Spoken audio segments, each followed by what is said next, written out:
اسلام نے سور کا گوشت حرام قرار کیوں دیا؟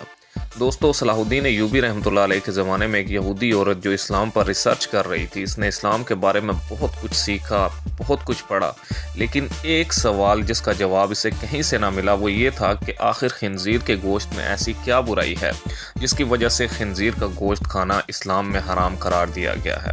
صرف یہی ایک بات تھی جو اس کو اسلام قبول کرنے سے روک رہی تھی۔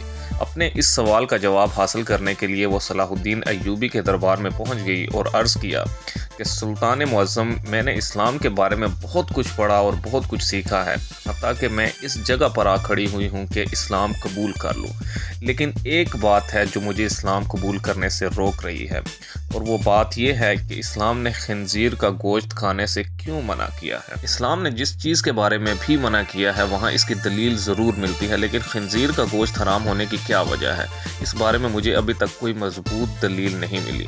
میں نے بائبل کو پڑھا تو بائبل میں بھی خنزیر کا گوشت کھانے سے منع نہیں کیا گیا، لیکن اسلام کیوں منع کرتا ہے؟ آخر اس گوشت میں ایسی کیا خرابی ہے کہ اسلام اس کو کھانے سے منع کرتا ہے؟ سلطان ایوبی رحمۃ اللہ علیہ نے اپنے ایک مشیر کو حکم دیا کہ بائبل کی وہ کتاب میرے پاس لے آؤ جو اپنی اصل حالت میں موجود ہو۔ جب بائبل کی کتاب پیش کی گئی تو سلطان صلاح الدین ایوبی نے وہ حوالہ تلاش کر کے اس یہودی عورت کو دکھایا جہاں لکھا ہوا تھا کہ خنزیر کا گوشت کھانا منع ہے۔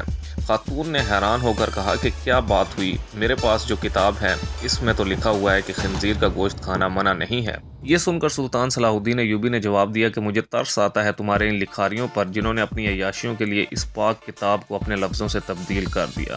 تمہارے پاس جو بائبل ہے یہ اپنی اصل حالت میں موجود نہیں ہے۔ ابھی تو میں نے صرف اس کتاب سے ثابت کیا ہے کہ خنزیر کا گوشت کھانا منع ہے، اب میں اسے سائنسی لحاظ سے بھی ثابت کروں گا۔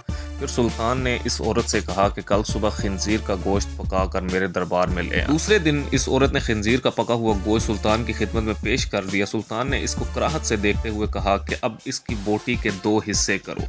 خاتون نے جب چھری سے بوٹی کے 2 حصے کیے تو درمیان میں سے گوشت کچا تھا۔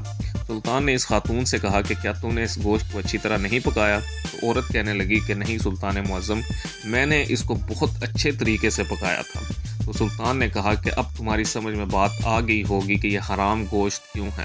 اسے جتنی بھی اچھی طریقے سے پکایا جائے یہ درمیان میں سے کچا رہ جاتا ہے، اور جب یہ تمہارے پیٹ کے اندر جاتا ہے تو بہت سی بیماریوں کا سبب بنتا ہے۔ اور دوسری بات یہ کہ سور جس جگہ رہتا ہے یہ اپنے ارد گرد کی تمام گندگی حتیٰ کہ انسانوں کی گندگی کو بھی کھا جاتا ہے۔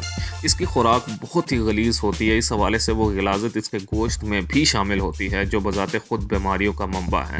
تیسری بات یہ کہ جب سور کی مادہ کسی دوسرے سور کے ساتھ جنسی تعلق قائم کرتی ہے تو یہ اسے دیکھ کر خوش ہوتا ہے اور فخر محسوس کرتا ہے، اور یہ بے غیرتی کی خصلت اس کے گوشت میں بھی پائی جاتی ہے، اور اس کا گوشت کھانے والا بھی انہی صفات کا حامل ہوتا ہے کہ اپنی عورتوں کو دوسروں کے حوالے کر کے خوش ہوتا ہے اور فخر محسوس کرتا ہے۔ یہ واحد جانور ہے جس میں اتنی غلاظت اور بے شرمی بھری ہوئی ہے۔ جب آپ ایسے جانور کا گوشت کھائیں گے جس کی بنیاد غلاظت سے بھری ہوئی ہو تو وہ آپ کو کیا فائدہ دے گا؟ یہ بات سن کر وہ یہودی عورت سلطان صلاح الدین ایوبی رحمۃ اللہ علیہ کے سامنے جھک گئی اور کہا کہ سلطان معظم، اب آپ ہی مجھے کلمہ پڑھا دیں۔ سلطان صلاح الدین ایوبی رحمۃ اللہ علیہ نے عورت کو کلمہ پڑھایا اور تمام دربار اللہ اکبر کے نعروں سے گونج